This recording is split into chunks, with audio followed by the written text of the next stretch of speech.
जय श्री कृष्णा। आप सभी को चैत्र मास के कृष्ण पक्ष की एकादशी की ढेरों शुभकामनाएं। आज के इस वीडियो में हम बात करेंगे कि चैत्र मास की जो एकादशी है, पाप मोचिनी एकादशी, ये किस दिन है, किस दिन इसका व्रत किया जाएगा, द्वादशी युक्ता एकादशी किस दिन होगी, पूजन की विधि अलग कैसे है। जिस प्रकार से प्रत्येक एकादशी की अपनी अलग महिमा होती है, वैसे ही पाप मोचनी जो एकादशी है ना, इसका व्रत कैसे किया जाना चाहिए, व्रत करने का तरीका क्या रहेगा, नियम क्या रहेंगे, क्या भोग लगाना है, क्या नहीं लगाना है, क्या गलती नहीं करनी है, क्या पाठ करना है, और इसकी जो पूजा विधि है ना, उसमें पापहारिणी देवी की पूजा आवश्यक रूप से बताई गई है। तो वो किस प्रकार से करनी है। जैसे अन्य एकादशियों की पूजा विधि अलग होती है, जिसका वर्णन पुराणों में भी आता है, कथा में भी आता है, वैसे ही पापमोचनी एकादशी की जो पूजा विधि है वो भी अन्य एकादशियों से भिन्न है। तो कब करनी है पूजा, कैसे करनी है पूजा, क्या रहेंगे नियम, पारण के नियम क्या रहेंगे। किसी भी व्रत की सफलता उसके पारण में निहित होती है। जैसे आप पूजन करते हैं, नियम अनुसार व्रत करते हैं, तो पारण जब आप नियम अनुसार करते हैं तभी जाके आपको सही फल की प्राप्ति होती है। तो पारण कैसे करना है आपको, कब करना है आपको, ये संपूर्ण जानकारी इस एकादशी से संबंधित इस वीडियो के माध्यम से आपको प्रदान की जाएगी। आप देख रहे हैं देवभूमि ज्योतिष संस्थान का प्रतिष्ठित यूट्यूब चैनल देवभूमि धार्मिक। आपसे निवेदन है कि वीडियो यदि थोड़ा सा भी अच्छा लगे तो उसे एक बार लाइक अवश्य कर दीजिएगा, क्योंकि आपका एक लाइक हमारे लिए बहुत ही महत्वपूर्ण होता है। अपने व्रत की सफलता के लिए तथा भगवान श्री हरि का आशीर्वाद प्राप्त करने के लिए, अपने पापों के मोचन के लिए कमेंट बॉक्स में अवश्य लिखिएगा जय माँ पापहारिणी, ओम नमः भगवते वासुदेवाय। यह मंत्र जब बोला जाएगा तो पापों का हरण होगा, आपके सभी पाप कर्म नष्ट होंगे और माँ पापहारिणी आप पर कृपा करेंगी। आइए जानकारी आरंभ करते हैं। एकादशी तो प्रतिमाह आती हैं, माह में 2 आती हैं, परंतु एकादशी का व्रत जो है वो कैसे किया जाना चाहिए वो सभी का भिन्न होता है। पापमोचनी एकादशी का व्रत कब करना है ये बताएं, उससे पहले जानते हैं कि एकादशी का जो व्रत है वो कैसे करना है, क्या विधि रहेगी। एकादशी का व्रत करते समय हमें उसके कुछ प्रमुख नियमों का पालन करना चाहिए। उनमें से एक नियम आता है दशमी तिथि से जो आरंभ होता है कि रात्रि को जो अंतिम भोजन करें उसके बाद ब्रश आदि करके सोएं, जिससे कि मुख में अन्न ना रहे। नियम तो दशमी तिथि अर्थात व्रत के एक दिन पहले से ही दोपहर से ही आरंभ हो जाते हैं। इस दिन आपको किसी भी प्रकार के तामसिक पदार्थ का प्रयोग नहीं करना चाहिए। लहसुन प्याज आदि भी आपको व्रत के एक दिन पहले ही वर्जित बताए गए हैं। यहाँ एक चीज़ बताना चाहेंगे जो हमारा अनुभव भी रहा है लोगों के साथ, कि लोग क्या करते हैं कि कल तो, मैं सभी की बात नहीं कर रहा हूँ, कुछ लोग होते हैं ऐसे कि कल तो व्रत है, चलो आज खा लेते हैं अपने मन का। तो इस प्रकार और इस सोच के साथ यदि कोई व्रत करता है तो उस व्रत का फल प्राप्त नहीं होता है, ये ध्यान दीजिएगा। वो कोरा भूखे रहने जैसा ही है।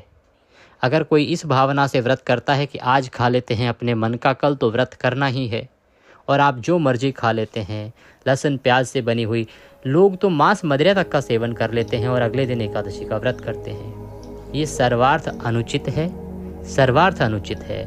शास्त्रों में वर्णन आता है कि व्रत के एक दिन पहले, एकादशी के व्रत के एक दिन पहले दशमी तिथि को ही आपको इन वस्तुओं का परित्याग कर देना चाहिए। परित्याग में लहसुन प्याज तो छोड़िए, कुछ दालें भी नहीं खानी होती हैं, जैसे मसूर की दाल, चने की दाल, हरी पत्तेदार सब्जियां, शहद। ये वो वस्तुएं हैं जो शाकाहारी हैं, शुद्ध हैं, परंतु दशमी तिथि को भी इनको खाना वर्जित है। तो फिर लहसुन प्याज आदि तामसिक पदार्थ और मांस मदिरा तो बहुत बड़ी चीज़ हो गई। तो आपको ये दशमी तिथि को भी हाथ नहीं लगाना है, दशमी तिथि को ही इनका त्याग कर देना है। एकादशी तिथि के दिन आपने केवल फल आहार ही ग्रहण करना है। पुराण यही बताते हैं। जो हम कहते हैं कि कूटू का आटे की पूड़ियाँ बना के खा लो, पकौड़ियाँ बना के खा लो, या सावक सिंगाड़ा आदि खा लो, अगर पुराणों की बात करेंगे साहब तो पुराणों में सीधा लिखा है फल आहार ही करना चाहिए। ये मनुष्य ने अपनी सुगमता के अनुसार इनको फल आहार में मान लिया है, गिन लिया है, अन्यथा ये फल आहार का हिस्सा नहीं हो सकते। एकादशी व्रत फल आहार मतलब दुग्ध ग्रहण कीजिए और फल खाइए। कूटू, सावक, सिंगाड़ा आदि से बनी हुई वस्तुएं भी परित्याज ही करनी चाहिए। परंतु आज के समय में प्रचलित हैं, कुछ लोग खा लेते हैं, कुछ लोग क्या अधिकतर लोग खा लेते हैं। हमारी सलाह है कि आपको इससे बचना चाहिए पाप मोचनी एकादशी के दिन। बात करें कि पूजन किस प्रकार से करना है, तो इस पूजन में आपको देवी पाप हारिणी की पूजा अवश्य करनी है भगवान श्री हरि विष्णु के साथ। पूजन की सामग्री आप एक बार नोट कर लीजिए और फिर हम पूजन की विधि आरंभ करेंगे, पूजन आरंभ करेंगे। पूजन की सामग्री में आपके पास भगवान श्री हरि विष्णु की प्रतिमा या तस्वीर होनी चाहिए। चित्र हो तो चित्र ले लीजिएगा। देवी पापहारिणी का कोई स्वरूप आपके पास होना चाहिए। उनका गमला हो, पौधा हो तो बहुत उत्तम है। यहाँ हो सकता है कि बहुत सारे लोग समझ नहीं पा रहे हों कि पापहारिणी देवी कौन है। शायद जो ज़्यादातर हमारी माताएं बहनें हैं वो तो पूजा पाठ जो करते रहते हैं, उनको तो पता है कि देवी पापहारिणी माता तुलसी को ही कहा जाता है। जो नहीं जानते हैं उनको अभी ज्ञात हो गया होगा कि तुलसी माता जो हैं वो पापहारिणी हैं। और पापमोचनी एकादशी अर्थात पापों का मोचन तभी होगा जब देवी पापहारिणी का पूजन इस दिन आप करेंगे भगवान श्री हरि विष्णु के साथ। तो इस एकादशी में विशेष जो है वो देवी पापहारिणी की पूजा आवश्यक बताई गई है। तो आपके पास भगवान की चित्र प्रतिमा हो, देवी तुलसी की पौधा, गमला आदि जो भी आपके पास है वह हो। इसके अतिरिक्त रौली, मौली, पान, सुपारी, लौंग, इलायची, धूप, दीप, नैवेद्य, पंचामृत बनाने के लिए कच्चा दूध, दही, घी, शहद, शक्कर, इत्र भगवान को अर्पित करने के लिए और जनेऊ भगवान को अर्पित करने के लिए खुले फूल तथा फूलों की माला। एक लोटा तांबे का हो तो उत्तम है। उसमें पहले गंगा जल भरिएगा और उसके बाद उसमें शुद्ध जल भर लीजिएगा। आचमनी कराने के लिए जल आचमनी या एक छोटा चम्मच आपको लेना है। सामान को रखने के लिए एक थाल ले लीजिएगा। भगवान को स्थापित करने के लिए चौकी अगर हो तो चौकी लीजिएगा। पीला वस्त्र अगर मिलता है तो बहुत उत्तम है, पीला वस्त्र ले लीजिएगा। ये सारी सामग्री आपने एकत्र करनी है। जो सामग्री बाहर से आने की है वो बाहर से ले लीजिएगा। वैसे तो ज़्यादातर सामग्री जो है इसमें से वो घर में होती ही है, हम प्रतिदिन के पूजा पाठ में प्रयोग करते ही हैं। हाँ, पान का पत्ता जो है वो अवश्य आपको लेना पड़ेगा। बाज़ार से अगर मिल जाए तो बहुत उत्तम रहेगा, अन्यथा आप मीठा पान भी ले सकते हैं। एकादशी वाले दिन आपको सुबह सूर्योदय से पहले उठना चाहिए। उठने के बाद स्नान आदि करके भगवान भास्कर को जल दीजिए। भगवान भास्कर को जल देने के बाद आप आपके जो पूजा स्थल है उसकी साफ़ सफाई कीजिए। साफ़ सफाई करके और पूजा की सामग्री एकत्र कीजिए तथा पूर्व दिशा की ओर या पश्चिम दिशा की ओर मुख करके बैठ जाएंगे। जो लोटे में हमने पानी बोला था, आपने गंगाजल मिला हुआ पानी भर लिया होगा। सारी सामग्री को सामने रखिएगा। सबसे पहले स्थान का पवित्रीकरण, सामग्री का पवित्रीकरण होगा और तदोपरांत हम पूजन में आगे बढ़ेंगे। पवित्रीकरण करने के लिए आप एक पुष्प लीजिएगा। पुष्प को पानी में डुबोइएगा लोटे में और सभी सामग्री पर तथा सभी स्थानों पर छींटा दीजिएगा। ओम पवित्रो अपवित्रवांग सर्वांग वस्तांगतो पिवाम यह स्मरेत पुंडरीकाक्षम सवायंतरः शुचिः ओम। इस प्रकार से जब आप छींटे देंगे तो स्थान का और सामग्री का शुद्धिकरण, पवित्रीकरण हो जाएगा। अब भगवान की आपने स्थापना करनी है, तो चौकी है तो चौकी लीजिए। चौकी के ऊपर पीला वस्त्र है तो वो बिछाइए और उसके ऊपर पुष्प रखिए इस भाव से कि आप भगवान को आसन दे रहे हैं। आसन के रूप में पुष्प रखिए और उसके ऊपर तस्वीर को या प्रतिमा को विराजमान कर दीजिए भगवान की।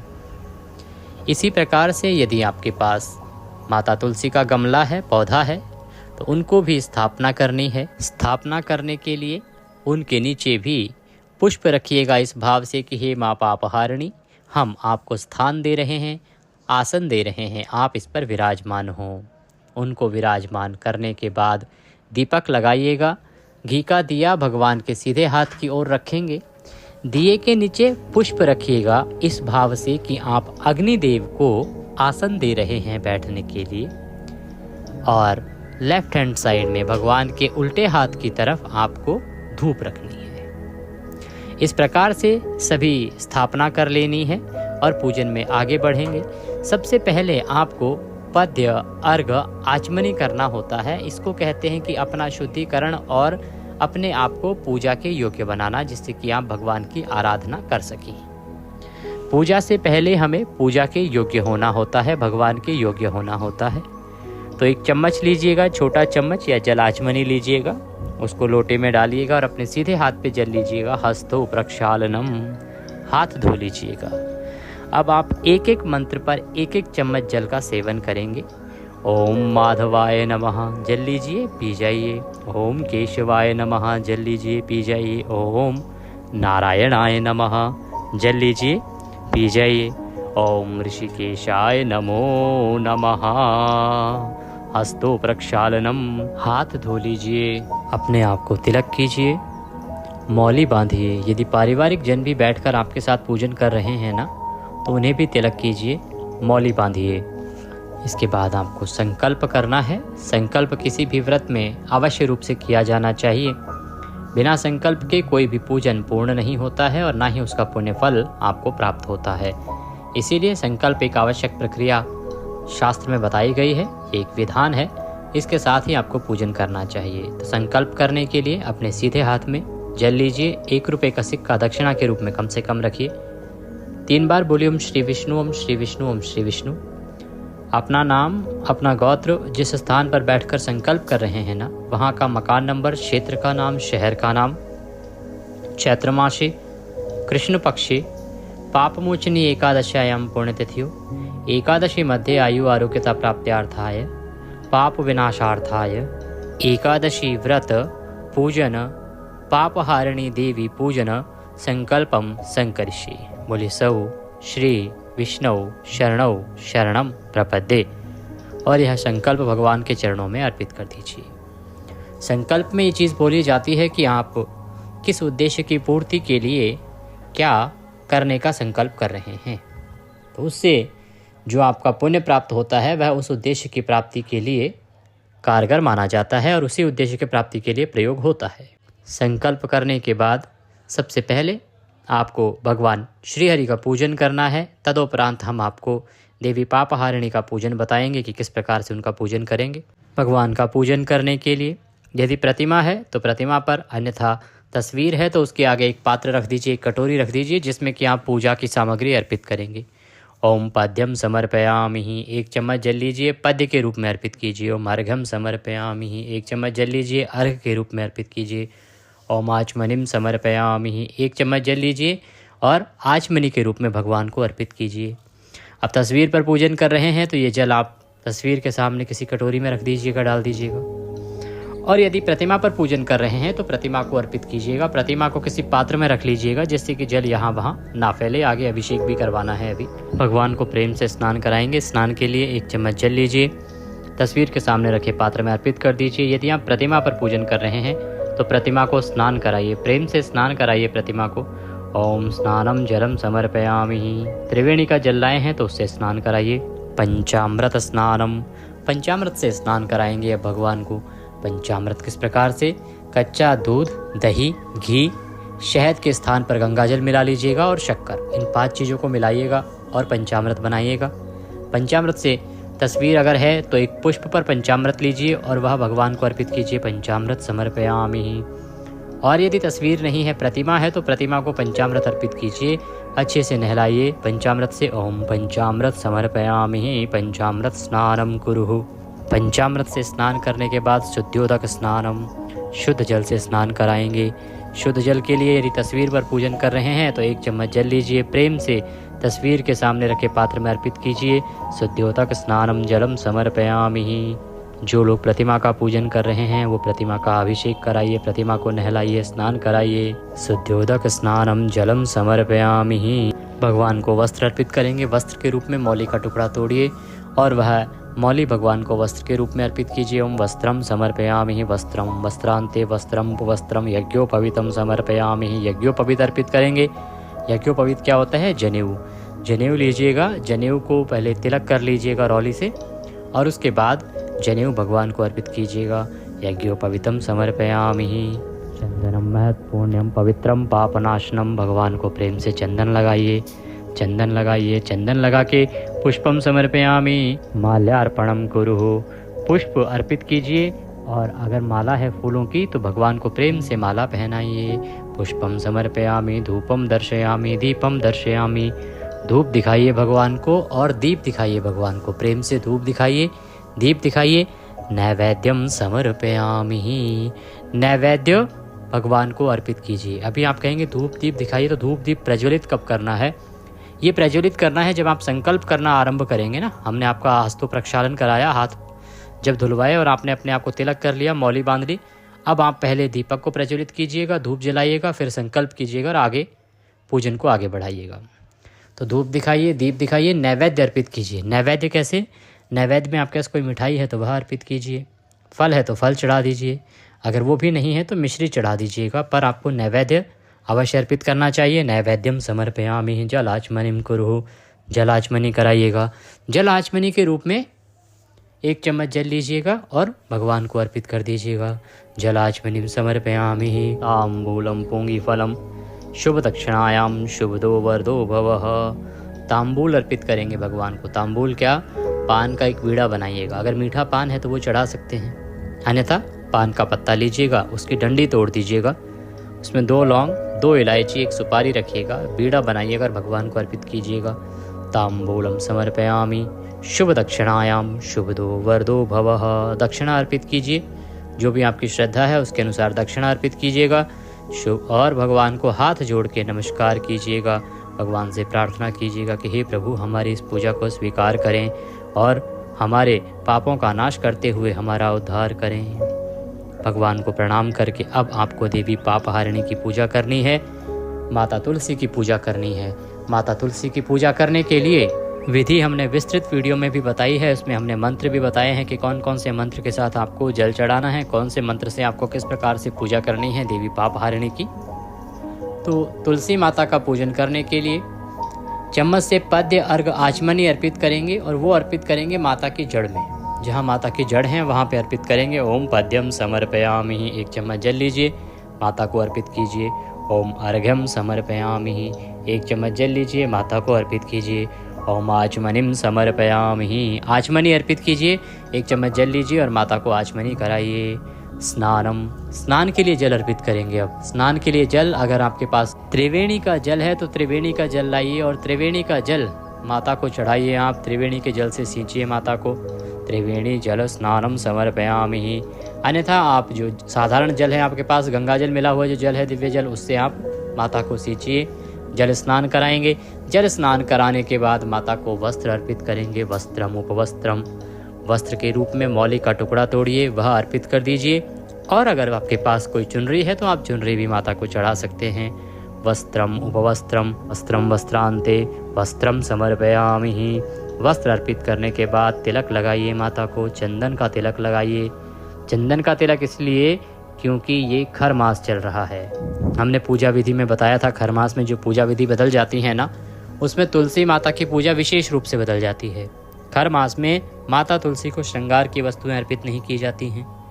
इसके अतिरिक्त माता तुलसी को चंदन लगाया जाता है कुमकुम रौली के स्थान पर खर मास में, इसीलिए माता को चंदन लगाइएगा। चंदन लगाने के बाद इत्र लगाइएगा। इत्र को एक पुष्प पे लगा लीजिए और वह पुष्प माता को अर्पित कर दीजिए। इत्रम समर्पयामि, पुष्पम समर्पयामि, माल्यार्पणम कुरु।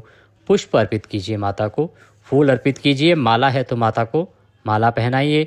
पुष्पम समर्पयामि। धूप दीप दर्शनम, धूप दिखाइए माता को, प्रेम से दीप दिखाइए माता को। नैवेद्यम समर्पयामि, नैवेद्य अर्पित करेंगे। नैवेद्य कैसे?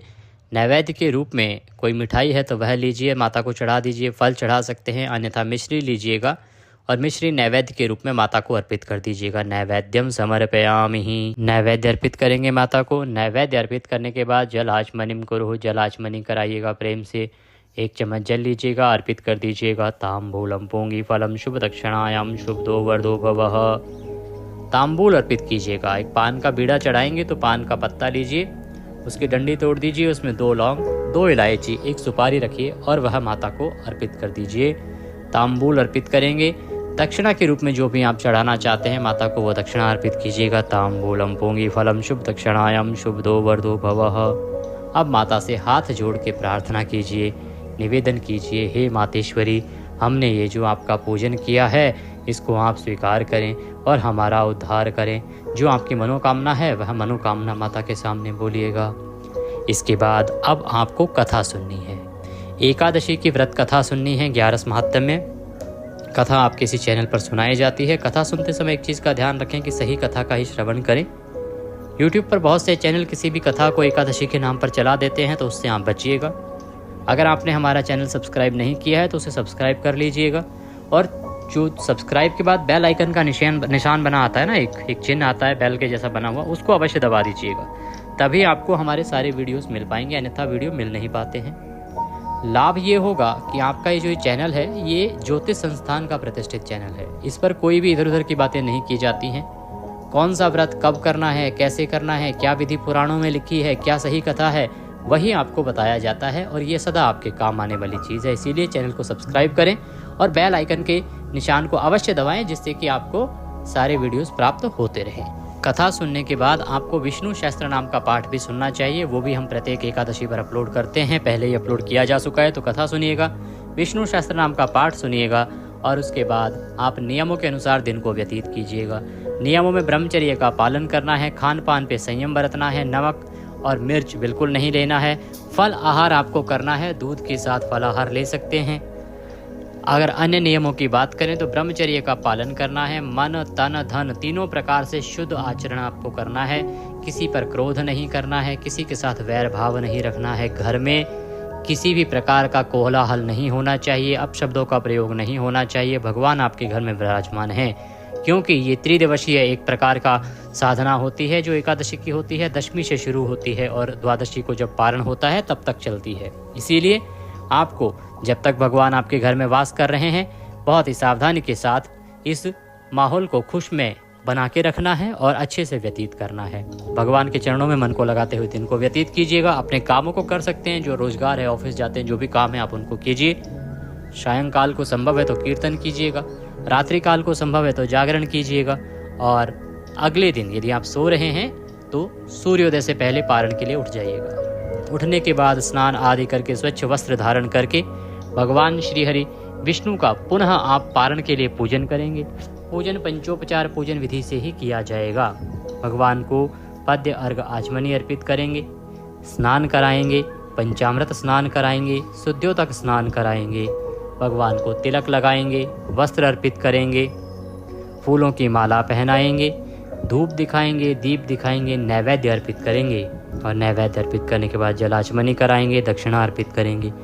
इसी प्रकार से आपको माता पापहारिणी माता तुलसी का भी पंचोपचार से ही पूजन करना है, जो विधि आज बताई थी। पूजन करने के बाद पुष्पांजलि एक आवश्यक प्रक्रिया है जो आपको अवश्य ही करनी चाहिए एकादशी के व्रत के पूजन के अंतिम दिन। इसी के बाद आपका जो पूजन है वो पूरा होता है। पुष्पांजलि करेंगे। पुष्पांजलि की विधि हम आपको पारण वाले वीडियो में अवश्य ही बता देंगे, क्योंकि थोड़ा सा बड़ा है वो, मंत्र बोलने जाएंगे तो काफ़ी बड़ा हो जाएगा वीडियो। पुष्पांजलि करेंगे। पुष्पांजलि करने के बाद इस एकादशी पर आपको पारण में मखाने की खीर का भगवान को भोग लगाना चाहिए। अगर ये ना हो तो पीले चावल का भोग लगा सकते हैं, अन्यथा जो भी आपके पास शुद्ध भोजन घर में बना है उसका भी आप भगवान को भोग लगा सकते हैं। परंतु पारण में विशेष ध्यान देने वाली बात यह है कि पारण जो है ना वो द्वादशी तिथि में किया जाता है, व्रत के अगले दिन सूर्योदय के बाद किया जाता है, और द्वादशी तिथि के पहले 5.5 घंटे में नहीं किया जाता है, क्योंकि वो हरिवासर का समय होता है द्वादशी तिथि के पहले 5.5 घंटे। इन नियमों को मूलभूत रूप से आपको मानना चाहिए पारण करते समय। बाकी कुछ देखें या ना देखें, पर इन 3 नियमों को जरूर देखना चाहिए, अन्यथा व्रत खंडित होता है। और इन नियमों के आधार पर हम आपको बताएं तो इस एकादशी का पारण सूर्योदय के साथ आप ना करें, सुबह सुबह पारण नहीं होगा। बात करते हैं कि एकादशी का व्रत किस दिन किया जाएगा। तो ये जो एकादशी तिथि है ना जी, ये शुरू हो रही है 25 तारीख को सुबह 5:05 पर, और 26 को सुबह लगभग 3:45 बजे समाप्त हो जाएगी। ऐसे में सूर्य के मुख से 25 को एकादशी है तो 25 को व्रत किया जाएगा। 26 को पारण होगा। पारण के लिए शुभ समय है 1:17 से और लगभग 3:20। वीडियो यदि थोड़ा सा भी अच्छा लगा हो तो एक बार लाइक अवश्य कर दीजिएगा। कमेंट बॉक्स में अवश्य लिखिएगा जय श्री हरि। भगवान सब पर कृपा।